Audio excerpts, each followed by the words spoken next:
My goodness, it is so wonderful to see everyone.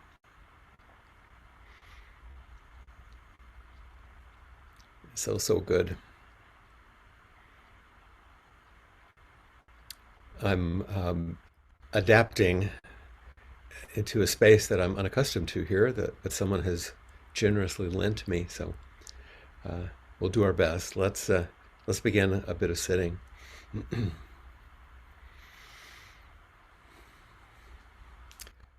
We-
Please use your voices with me.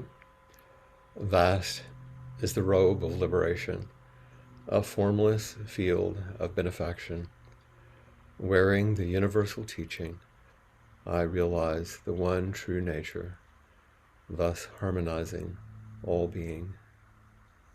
Vast is the robe of liberation, a formless field of benefaction. Wearing the universal teaching, I realize the one true nature, thus harmonizing all being. Vast is the robe of liberation, a formless field of benefaction. Wearing the universal teaching, I realize the one true nature, thus harmonizing all being.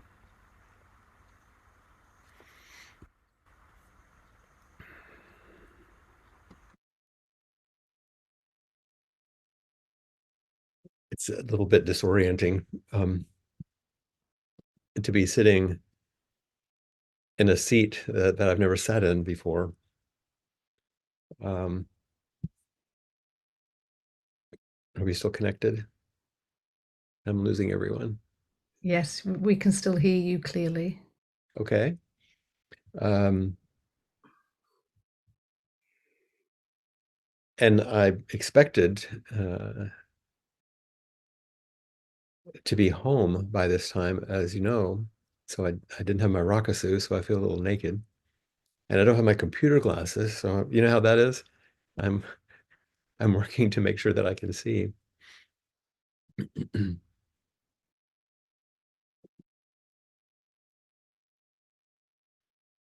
um, so Maria, it looks like people are frozen.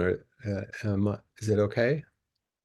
You're not frozen and we can hear you, but unfortunately for you, things are a bit frozen. Yeah. Uh, I'm looking to see if anybody else is moving around here.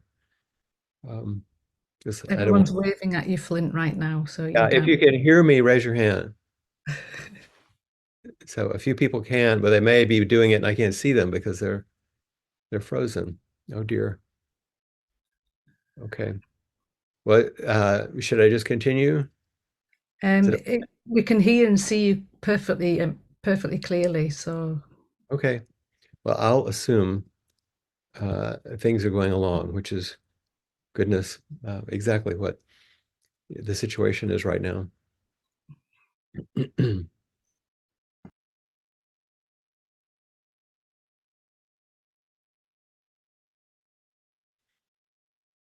As a way to get myself grounded um,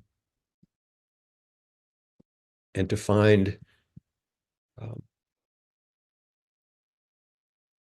find a place to begin, I was reading as I often do, and I came across a beautiful um, three lines from Zenju Earthlyn Manuel, who is one of my Dharma sisters, Dharma Arab Blanches, as many of you know. And I'm going to read this as one statement and two questions, which I thought were remarkable because they seem to point to what I wanted to speak about. And they also reflected so much of what the three previous teachers in inquiry have spoken about. Here's the first statement: Zen rituals and ceremonies can act as a mirror in the dark unknown of the present and in the light of the ancient past. Then the two questions that follow: is there a willingness to look in the mirror and see a reflection of ourselves without any notions of Zen or Zen practice? And the second question: can we go through the flesh of the tradition as presented and taught to consider the bones? So I'll read it all through once more. I'm just going to change my these things go. Zen rituals and ceremonies, in other words, our forms also, can act as a mirror in the dark unknown of the present. The dark unknown of the present. And in the light of the ancient past. We sometimes think of them as different. The present is what's lit, and the past is what's dark. But our ceremonies show us what we're not seeing in the present in the light of what's been handed down to us. And then she asks, is there a willingness to look in that mirror, in the mirror, and see a reflection of ourselves without any notions of Zen or Zen practice, without narrowing down onto any particular thing, but to actually be in the present? And then the final question, can we go through the flesh of the tradition, the fleshy embodied reality of what we're taught, as it's presented and taught, and then consider the bones, what's underneath it? Because our tradition, at least the foundations of this tradition, which is taught in Soto Zen, is generally taught through rituals and ceremonies. Uh, Not because they offer you some like right way to do Zen practice, and that's some of what she's saying. Don't get caught in that. But they're enactments which train us and shape us as we practice together. And here we are, shaping and supporting and encouraging each other each week.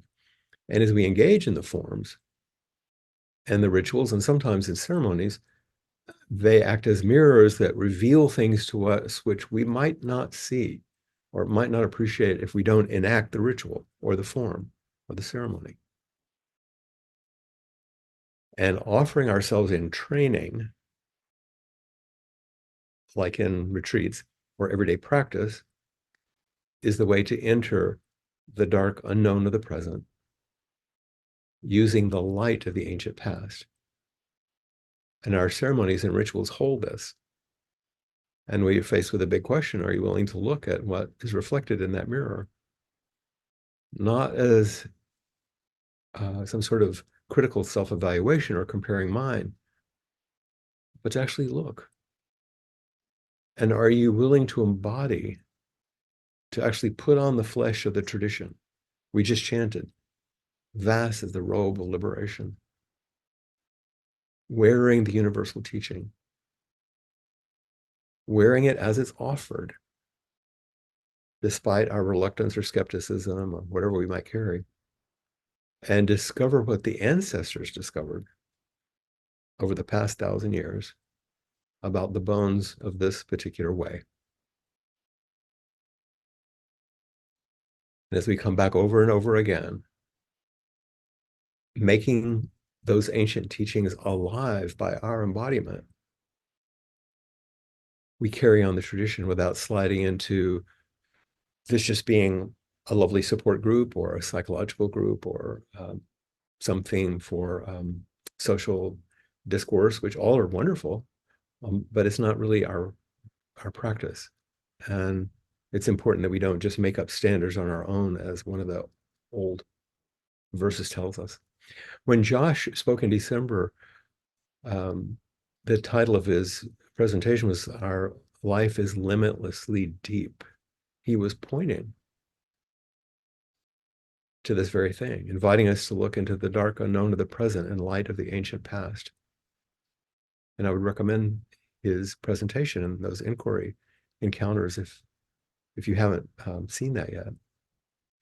And then between then and Suzanne starting us off at the first of the year, there was a talk given by the head student, the Shuso, in the UK right now, Judy Parfit, which I also would recommend to you. If you go to the Just This Zen community website and look on the resources, you can hear or see the talk by Judy called Stepping Over the Threshold. And she did a marvelous job of examining this willingness that Zen was asking us about. Because I had said to her at one point, as she started her time as head student, that I wanted to give her a talk, whether she felt like it or not.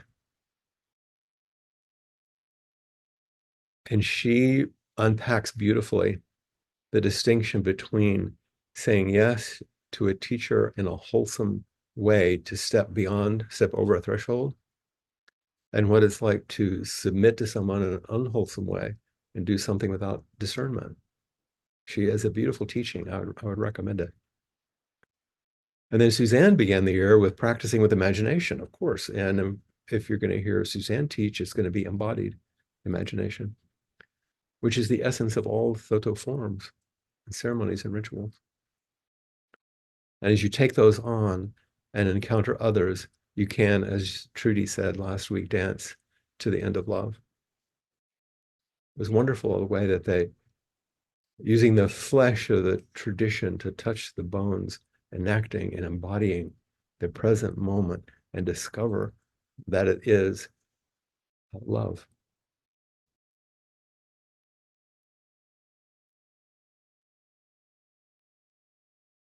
If you have the curiosity and willingness to step over the threshold with imagination and explore the unfathomable nature of life, not just skating along the surface.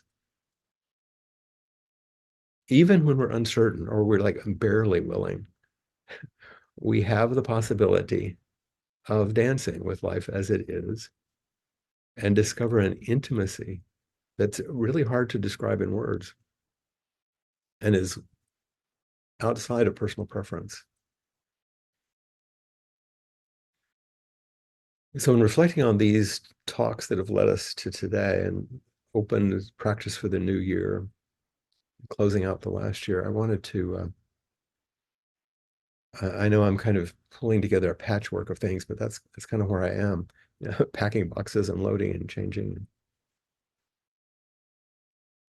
In response to the email that I sent out a couple of days ago, which so many of you have responded to, and it's lovely to see so many people here.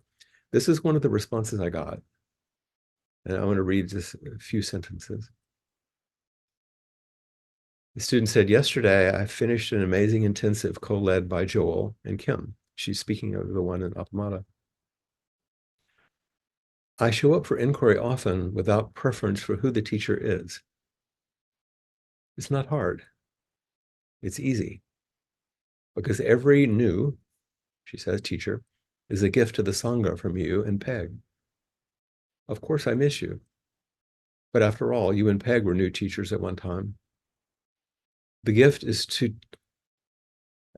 that you took time and effort to ensure that Appamada would continue when neither you nor Peg were physically available. The gift is that new teachers have committed themselves to the practice and have offered their leadership. The gift is that the relationship within our Sangha, and then she puts an S, Sanghas, within our Sanghas influences the way our teachers grow. That happens only when each of us shows up with an open mind. Our presence, your presence, is a gift to them and to the Sangha. What a generous and real reflection of what it means for all of us to help support and teach and encourage each other. And in the midst of my work with my family, primarily over the last month, and thinking about what I might say today, I'm pulling together many threads from many people in the Sangha because that's the tapestry I want to put together. I got another email from Ryan Van Wyck, who with Emily, I see Emily's here today, were the kind of really co-founders of the Awakening Together Zen community in Minneapolis, St. Paul. Some of you know these wonderful folks and many, many others who help support and encourage and weave together the fabric of that Sangha. Ryan and Emily helped start the Minnesota Trauma Project, and they had wonderful teachers coming to teach them, therapists there. But Ryan started coming to Madison for retreats. And then Emily started coming, and then they asked if I would come and teach for the Minnesota Trauma Project and provide some training for the therapist. And I politely said no. I wasn't interested in doing more psychotherapy training. But if the therapists were interested in a retreat for themselves, which would inform what they did as therapists, I'd be happy to do that. But I can't start another Sangha. I have enough work already. Well, things got out of hand. And now I guess it's been 6 or 7 years. I can't remember how many. And of course, it's a wonderful Sangha, and I've continued to go. And I'm telling you this because it's part of the context of a larger story about intimacy and about our forms and about what it means to be in a Sangha that is deeply expressive of this Soto way, not just a meditation group particularly. So the email that I got from Ryan, the subject line said, "A long percolating poem." Ryan is an amazing guy. He's a wonderful therapist. He's well trained, and he's in the army. He's like a guy, a real guy, and he writes the most tender poetry. So here's a little bit more of the backstory. Thank you for listening to my stories today, by the way. I'm sorry that I'm weaving, but it gives you the context. So way back 20 some odd years ago at the Austin Zen Center, some of you know, and I don't want to go into it too much, I began the process for Dharma transmission. Because of certain personal and political things, it stopped. But around the turn of the century, it's weird to say, I had started sewing a brown okesa for that ceremony that never happened, and it was only partially begun. It's all cut out, marked, and I had sewn some of it. So it went into a box and was stored for nearly 20 years. Then when I was offered the opportunity to complete Dharma transmission, as you know, just a couple of years ago, with Peg's generosity and Victoria Austin from the San Francisco Zen Center, um, a new okesa was provided for me, which was beautiful, and then secondarily, as an immense gift, Ann Johnson, the sewing teacher in Milwaukee, and for many of us, sewed another gorgeous okesa, which I've worn just a few times now, which I love very much. So that's a little bit of a background. You can't allow a rakusu or an okesa to be unfinished. It's the body of the Buddha. So it either needs to be completed and worn appropriately, or it must be cremated. And so I spoke to Anne about this, and I sent her the incomplete okesa, thinking maybe it could be completed. Um, and she generously offered to consider this, and maybe someone else would be in line for use of this okesa. And she kept it for a year or maybe more. I can't remember how long. But she came to the point where she realized it wasn't at home there. Ryan and Emily were in Milwaukee. They gave her the fabric. They brought it to the Twin Cities. When I was there in the fall, they gave it to me. I took it to England, and in Scotland, with Sophie and the whole crew, we did the cremation. That's, I know, a complicated backstory, but it's important to understand how we take these things seriously and try to do our best with them. The poem that Ryan sent me is based on a traditional koan, some of which you know. And I'm going to read the original koan, but I'm going to read it in the way that Blanche told it. These are her words telling the story of the koan. The 42nd ancestor, Ryozan, was the attendant to the 41st, in other words, his teacher, Doan Kanshi. And as such, he carried his robe for him. There was a moment in which his teacher needed to put on the robe, so Ryozan handed the robe to Doan. And then Doan said to his disciple, "What is the business under the patched robe? You know, what is this form? Why put on this form? What are you actually?" And Blanche goes on, she says, and his student Ryozan had no answer. So the teacher said, "To wear this robe And not understanding the great matter is the greatest suffering. You ask me. So the student asked the teacher, what is the business under the patched robe? And the teacher said, intimacy, intimacy. And this was the moment when the 42nd ancestor had some breakthrough. He bowed to his teacher in great gratitude, with tears flowing. And the teacher asked him again, what have you understood? Can you express it? And he said, what is the matter under this robe? Intimacy. And his teacher replied one more time, yes, intimacy and even greater intimacy.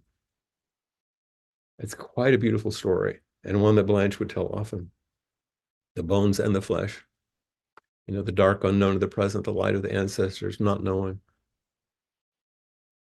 To go to the full extent of love, to investigate intimacy. And I asked Ryan to read the poem I'm about to read that he sent to me, but he had a conflict today and he couldn't come here.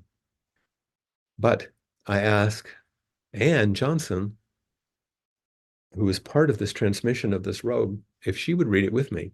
So I'm going to read it, and then she will read it. I hope Anne has a copy. I don't know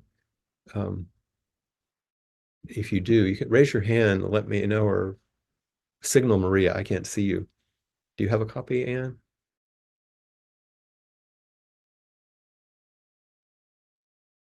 You getting anything, Maria? No, there's a lot of people. I know. Hey, Oh, yeah, good. she has a copy. Yeah, she Copy. does. Okay, great, great, great. Okay, good. Wonderful, wonderful. And in a moment, we'll have her unmute and she'll read it. So I'll go through it once. She'll go through it again. I'm going to ask Anne to make a couple of comments, then I'll make some comments. Okay. So this is bringing the koan to life. Intimacy by Ryan Van Wyck. An old Amazon box. Contents unknown. Address label carefully filled out. Delivery accomplished through other means.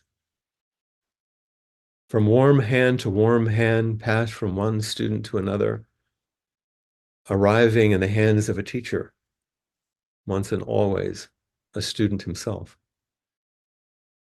The teacher asks his students, what is the business inside the box? The student has no answer.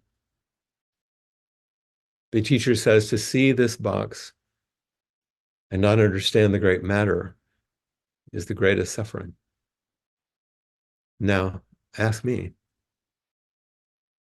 Now the student asks the teacher, what is the business inside the box?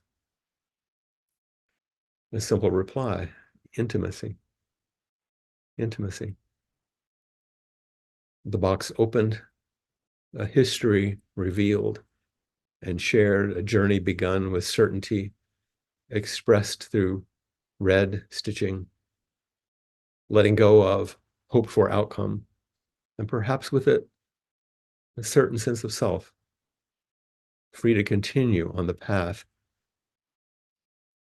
Another garment completed. And remembering this, a different person holds the unfinished handiwork, contemplating the resting place of this reminder, sharing this account of delayed hopes realized. The students bow in gratitude, understanding the great matter, the flow of self across time, a self ever in the process of becoming. This meeting between teacher and students, an encounter of these particular expressions of selves, a singular opportunity to exist together in this way, a moment of intimacy, and even greater intimacy.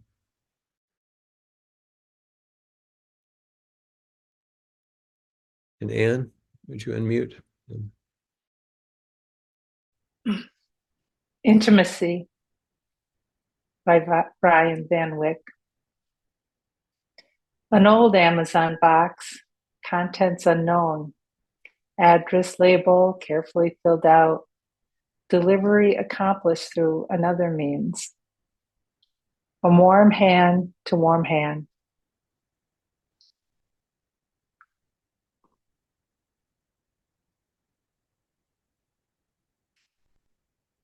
I know. Passed from one student to another, arriving in the hands of a teacher once and always, the student himself. The teacher asks his students, "What is the business inside this box?" The students have no answer. The teacher says, "To see this box and not understand the great matter is the greatest suffering." Now, you ask me. Now the students ask the teacher, "What is the business inside the box?" A simple reply: intimacy. Intimacy.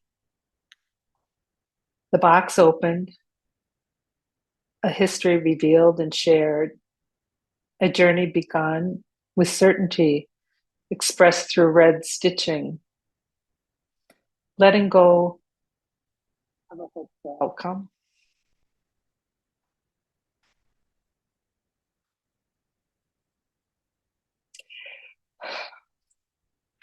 And perhaps a particular sense of self, freed to continue on the path,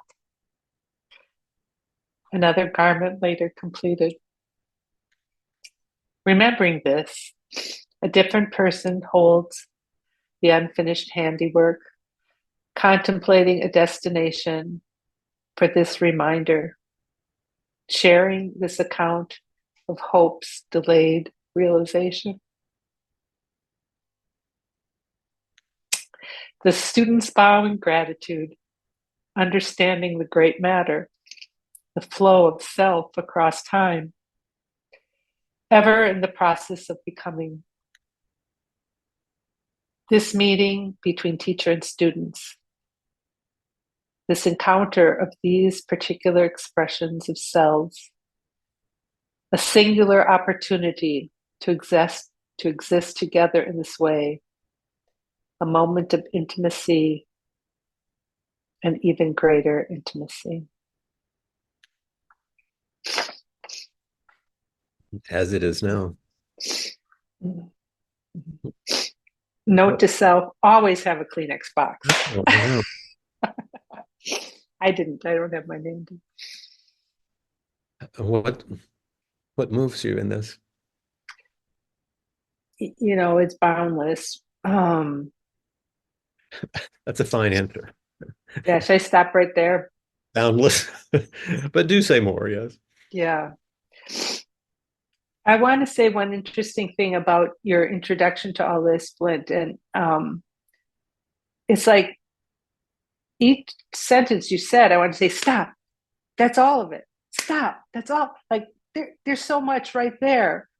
And then the next one was like, so um, and I simultaneously had this urge, and it wasn't until you got to the end I thought it was so interesting. I had this urge to get up and do like an old Girl Scout call and dance where I'd go, "Hey ho," and you dancer, "Hi ho," and we would just like dance. Like that just kept coming up. And then to hear Trudy's last line was Right. like, oh, perfect.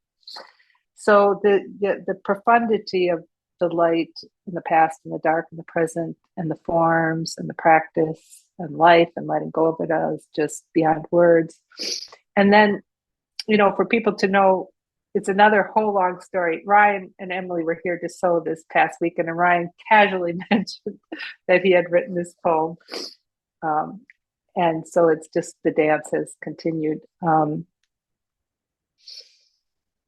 And for me, the poem, of course, is very intimate because I could picture the Amazon box that rested in my sewing room. I can picture um, Ann L., the sewing teacher at Appomattox, Filling sending it it out. to me. Yeah, you know, so I feel like, so I can visualize so much of this, and Emily and Ryan filled in some of the blanks about, the 4 students with you opening it.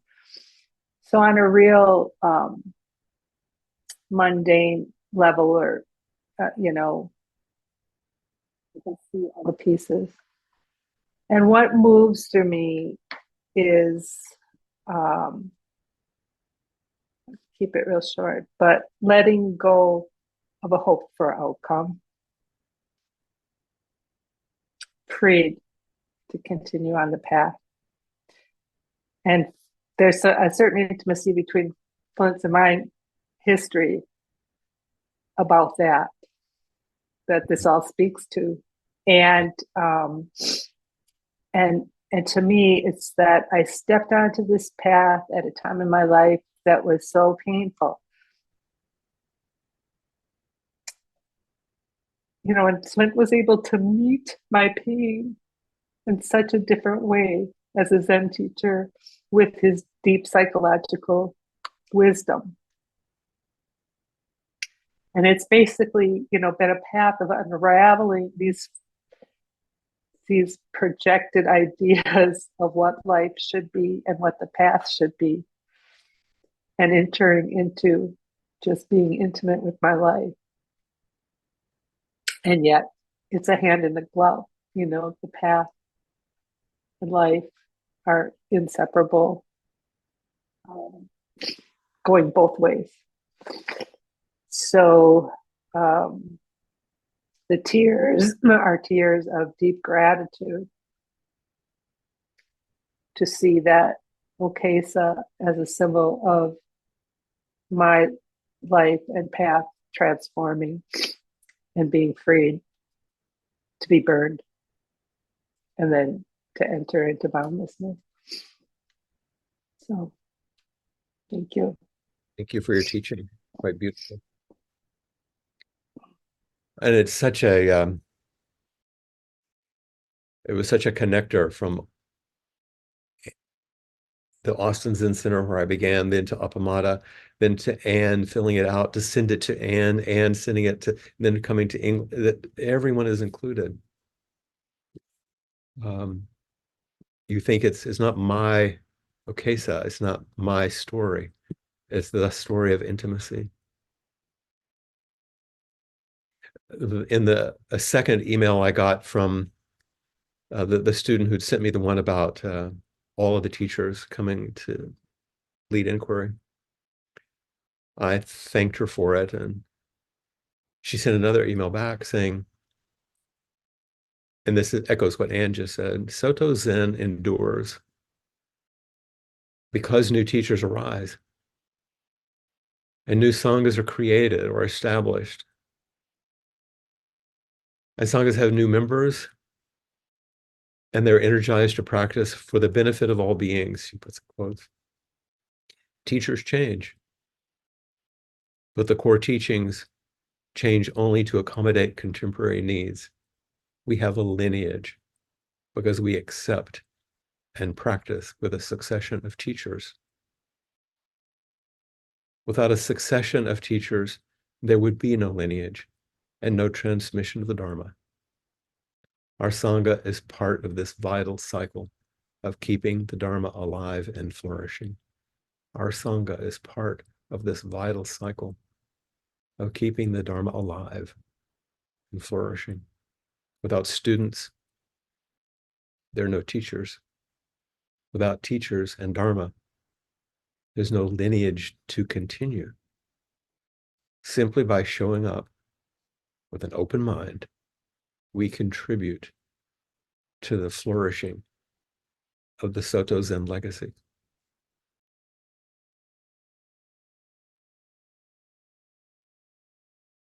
Warm hand to warm hand. Intimacy and even greater intimacy. Fully grounded and going beyond.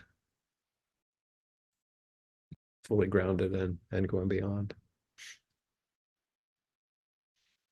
We've used a good bit of time today, I know. And I know it's a bit of a patchwork, but this is what's been on my mind, and it's I hope that it's in some way encouraging to you in your practice. If there are things you'd like to comment on or further questions you'd like to ask, we do have some time.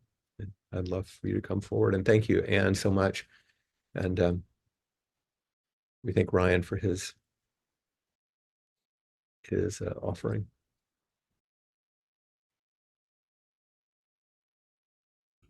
Hi, Michael. I haven't seen you in a while. No, I haven't seen you in a while. Our paths have not crossed exactly. Here we are. Although the trails of your path I cross frequently. Um, I just have a question, which is, in this path, how do you view the role of practice discussions? Since I'm just beginning to try to have them, and I don't know what to expect, what to ask, what to hear. And so I thought that would be a question that I would like to hear your. How is it going right now? You're doing it now. Um, it's uh, it's an opening up, and the barriers I always face are that I've had enough and I want to run away, and all of the baggage that I bring forward of not being good enough, no matter what the truth is, I hold on to that like a cherished possession. Yeah, it's something, isn't it? And as you hold on to it, even now, if you hold on to it, there's no reason to push it away. You don't have to identify as it, but you can hold on to it. Yes. And as you and I meet, we're on the screen, but it still feels pretty intimate. Mhm. Yes, it does. Can you let our voices and you seeing me and me seeing you sit next to that other thing that you cherish? Let them come together without dismissing either.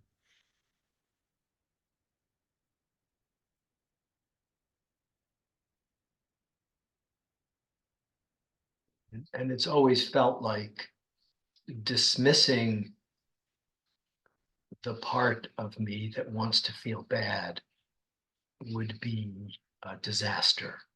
Yeah, And so that's caused me to hold on to it even tighter. that's fine. Bring it with you, but bring along companions through the intimacy. Well, early on in my practice of Blanche, I went to see her one day during a session. So it was very formal. You know, in robes, we're doing bows before Dokusan, very formal. And I said, if you were a psychotherapist, I would know what to do with you, but I don't know what to do with you. And she basically laughed and said, that's what we discover together. I don't know either, but I trust the meeting. You don't have to become anything or get better at anything. Just bring yourself wholeheartedly. And if you can only bring yourself 20% wholeheartedly, there'd be 100% that 20%.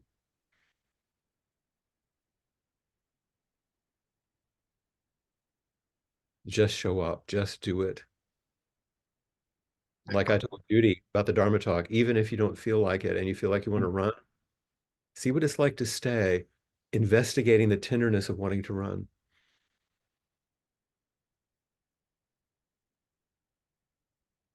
I'm glad I came. Thank you. I'm glad you did too. You spoke to a lot of people, I'm sure.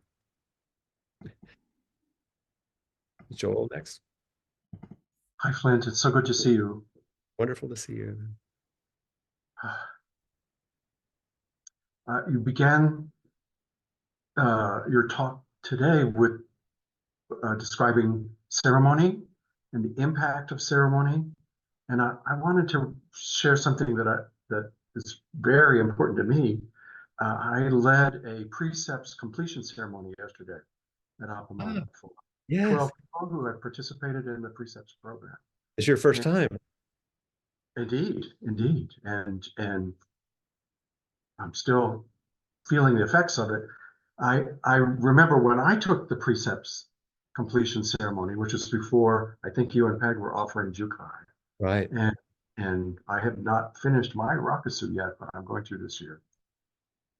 Um, the uh, anyway, I'm sorry, I'm getting all balled up in what Well, to you were in the recommend. ceremony. It was the I ceremony was. had an impact on you too, right? That is right. That's right. I just wanted to say that the all the people who participated in the precepts group Hmm? went through an amazing journey, Yes. and yet felt very diffused, and what this the intensity with which the ceremony condenses the um, the work of studying the precepts, and the stark way, stark is the wrong word, but very sharp, very intense way in which the words in the ceremony acknowledge that work is just so beautiful and so meaningful. I'm going to try and read a couple of things from the ceremony, and I may also tear up, and I apologize for that. Well, you're, But and I'm, say you're the fleshy business of you're coming to the bones now. yes, thank you. So as preceptor, I read 3 times after people have uh, said the words of the Soto Zen confession. You have gone beyond the karma of body, speech, and mind.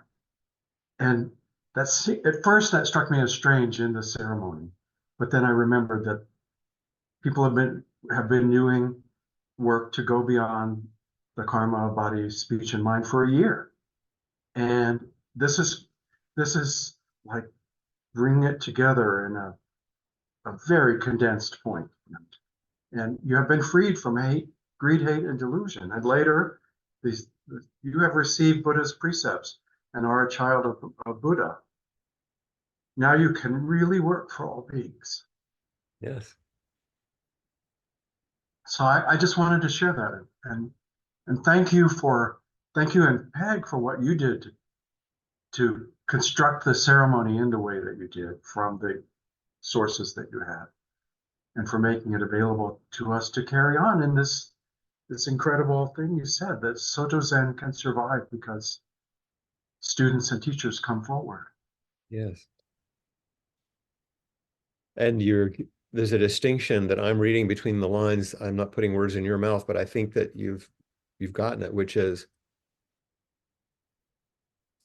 the precepts are not mine to give, but people can receive them, Yes, can take yes. them and take them on.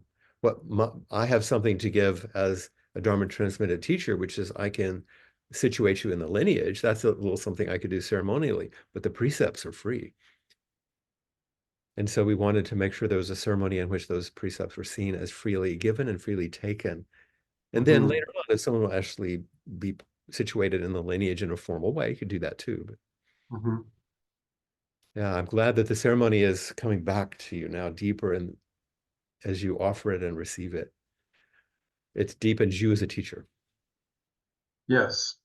And just that without the ceremony, the the the work of everyone who was engaged in the program might have just drifted away. Yes, yes. That's why they call it the Buddha seal. Yes. Yes. Thank you, Flint. Thank you for your wholehearted offering and for leading this group for this year. It's a big effort. I appreciate it deeply. Thank you. Right? I want to see Jeff there too. Oh my gosh, that's great.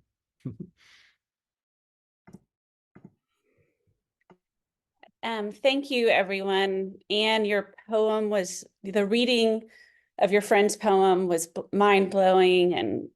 And Michael, it's so good to see you. Flint, the story you told the koan about intimacy being the most important thing and intimacy beyond intimacy leaves me wondering if I actually really understand what intimacy is. Oh, sorry. Um, it's confusing. Jake, shh. I think I have a narrow perspective of what intimacy is. And hold on.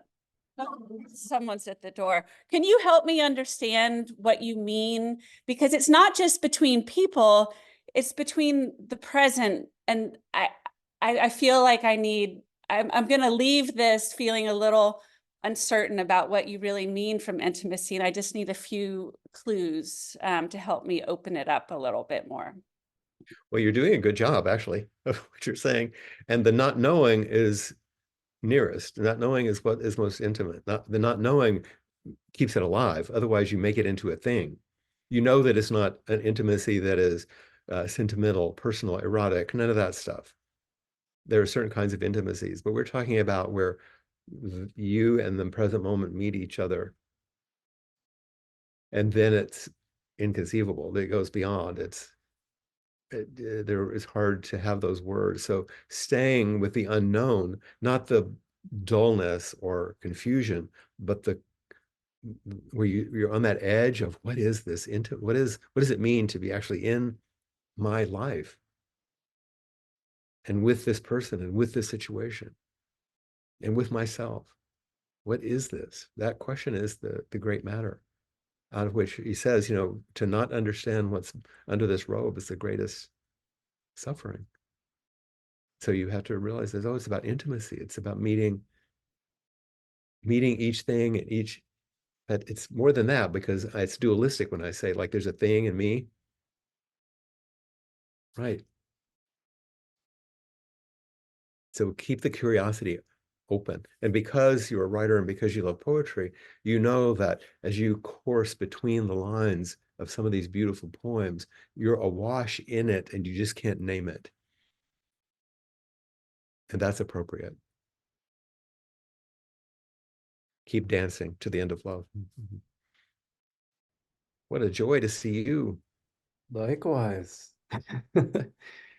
It's a joy to see everybody. I see so many old friends on the screen. I'm in the UK, which is where I live now, and I'm not at home. I'm away working, which explains why I actually have time to sit by myself at this time of day. So thank you for having me. Yes. I was really intrigued by your email, which you said you were going to talk about. I think you said you were going to talk about lineage. And I've been thinking about lineage a lot recently. I've been reading a book. The book doesn't need to be mentioned, I guess, but um, I keep feeling like we live in a time where lineage isn't as respected maybe anymore. Yeah. And a lot of people look at lineage as not being really essential. And I think that combined with certain teachers whose behavior has been questionable Right. really gives a lot of people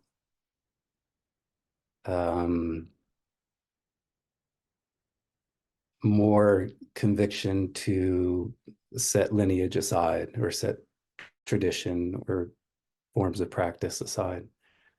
And it makes me sad, and I just wanted to hear what you. Well, I echo the things that you're saying. I think lineage, obviously, from what I've just said today, is very, very important. That's the light of the ancestors that helps us understand the dark of the present moment. And there's plenty of darkness now that we need to shed light on. And we can't just make stuff up on our own and expect to have the depth that could come from actual study with teachers and teachings, whether it's in the Zen lineage or yoga that you're teaching or other things. These things, they've survived for a reason. And we carry them forward They're only alive if we practice them. They're not alive in a book. They're not alive in a digital form. They're alive in our bodies if we practice them. And if we practice them with integrity, like the precepts, instead of, as you were mentioning, many teachers have broken the precepts in remarkable ways. And so that's a great disservice to the Sangha, of course, because it makes people not have confidence. So I know I'm not saying a lot more than you said, because I think you understand it well. Mm. So thank you for mentioning it, for asking the question, and for just coming forward in this lineage that we have with each other, that weaves us together over the years, just like those thousand cranes. I saw Judy there too. Hi, Judy. Yeah, Yeah, thank you. I mean, this experience here, just is enough for me to feel, the importance of authentic teachings and the importance of people being willing to practice and share and come together. So thank you, everybody. Absolutely. And I share that gratitude. We're at the end of our time. So we will invoke the 4 practice principles together. Caught in the self-centered dream, only suffering. Holding to self-centered thoughts, exactly the dream. Each moment, life as it is, the only teacher. Being just this moment, compassion's way. Caught in the self-centered dream, only suffering. Holding to self-centered thoughts, exactly the dream. Each moment, life as it is, the only teacher. Being just this moment, compassion's way. Caught in the self-centered dream, only suffering. Holding to self-centered thoughts, exactly the dream. Each moment, life as it is, the only teacher. Being just this moment, compassion's way. Intimacy, even greater intimacy.